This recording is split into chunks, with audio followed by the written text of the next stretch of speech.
जागा वाटपाबाबत महाविकास आघाडीची काल बैठक झाली आणि खास करून मुंबईतल्या 36 जागांवरची चर्चा जवळपास पूर्ण होण्याच्या मार्गावर आहे। ओएसिस फर्टिलिटीच्या तज्ञांनी आयव्हीएफ उपचार पद्धतीद्वारे 1 लाखांहून अधिक जोडप्यांना मातृत्व प्राप्तीचा आनंद दिला आहे। मोफत अपॉइंटमेंट बुक करण्यासाठी आजच संपर्क साधा। ज्या 6 ते 7 जागांवर तिढा आहे त्यावर लवकरच तोडगा काढण्याचा निर्णय घेण्यात आलाय।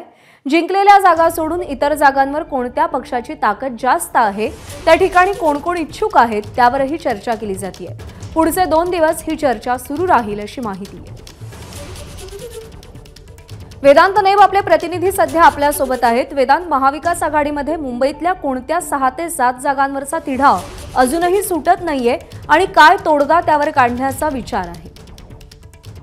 प्रज्ञा, आपण बघितलं सलग 3 दिवस आता ही महाविकास आघाडीची बैठक होणार आहे, ज्यामध्ये मुख्यत्वे करून मुंबईतल्या जागा वाटप हे अंतिम टप्प्यात असल्याचं काही नेत्यांकडनं समजलं आणि त्यासोबतच उर्वरित महाराष्ट्रातले जे विविध विभाग आहेत त्यातही कोणाची ताकद, म्हणजे महाविकास आघाडीला कोणत्या पक्षाची ताकद किती आहे या संदर्भात विचार करून आणि त्यासोबतच प्रत्येक पक्षाने महाविकास आघाडीतला एक अहवाल तयार केला आहे। त्यामध्ये इच्छुक उमेदवारांची नावं सुद्धा आहेत। त्यामुळे 2019ला जिंकलेल्या जागा सोडून ज्या इतर जागा आहेत त्याचा विचार केला जाणार आहे आणि त्यानंतर जो फॉर्म्युला असेल तो ठरेल।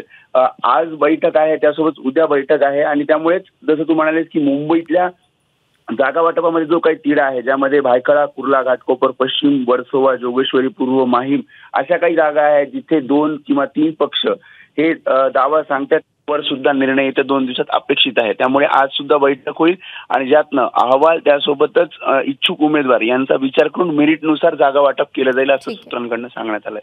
वेदांत, धन्यवाद दिलेल्या माहितीसाठी। एबीपी माझा, उघडा डोळे बघा नीट।